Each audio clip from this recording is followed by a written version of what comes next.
ইলিশের মরশুম 15 জুন থেকে ইলিশ মাছ ধরা শুরু। দক্ষিণ 24 পরগনার বিভিন্ন ঘাট থেকে রওনা দেয় একের পর এক ট্রলার, গন্তব্য বঙ্গোপসাগর। এক সপ্তাহ আগে রওনা।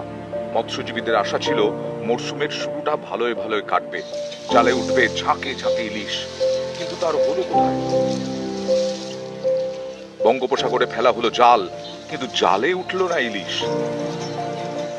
এদিকে খারাপ আবহাওয়া, সমুদ্র ফুঁসছে, তাই হাতে গোনা ইলিশ নিয়ে কাকদ্বীপ নামখানায় ফিরছে একের পর এক ট্রলার। ইলিশ না পেয়ে মৎস্যজীবীদের মুখ ভার। সাগরে মাছ সেরকম নেই, হরজাই মাছ, ইলিশ মাছ 2-1 কেজি এরকম করে উঠছে। এই কমপ্লিট মাছ একটু 1 ক্যারেট 1.5 ক্যারেট হচ্ছে, এছাড়া কোনো মাছের সেরকম নমুনা নেই। বৃষ্টি না, প্রচুর নোনা জল। কি মনে হচ্ছে কি ওই জল কি মাছ, বৃষ্টি হলে মাছ আসবে আমাদের নদী, বা বৃষ্টি না হলে মাছ তো এমনি অটোমেটিক কম। যারা ইলিশ মাছ ধরে তো সেসব ট্রলারে কিন্তু ইলিশ মাছ নেই। তো তারা 2-3 দিন ফিশিং করার পরে সবাই চলে এসে, যেহেতু মাছ নেই 50% ট্রলার গেছে। কিন্তু প্রথম সিজনে যখন ধাক্কা খাওয়ার পরে হয়তো একটা টিপ সামাল দেবে, কিন্তু পরবর্তী টিপে যদি মাছ না পায় তখন কিন্তু আর ট্রলারে নিয়ে সমুদ্রে যাওয়াটা সম্ভব হবে না। প্রচণ্ড ক্ষতিগ্রস্ত ফিশারম্যানরা। বঙ্গোপসাগরে ইলিশ ধরতে গিয়ে গত বুধবার কেঁদো দ্বীপের কাছে একটি ট্রলার ডুবেও যায়।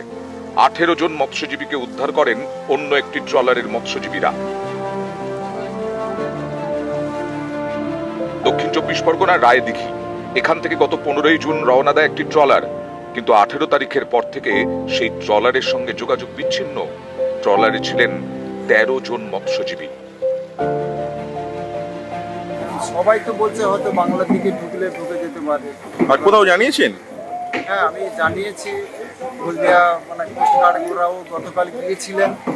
গতকাল গিয়ে ওনারা হোভারক্রাফট বা জাহাজ নিয়ে গিয়ে ইন্সপেকশন করেছেন। বিডিআরের সঙ্গে যোগাযোগ করে যৌথভাবে যদি কোনো কিছু পরিকল্পনা করা যায়, মেরিনকেও জানিয়েছি।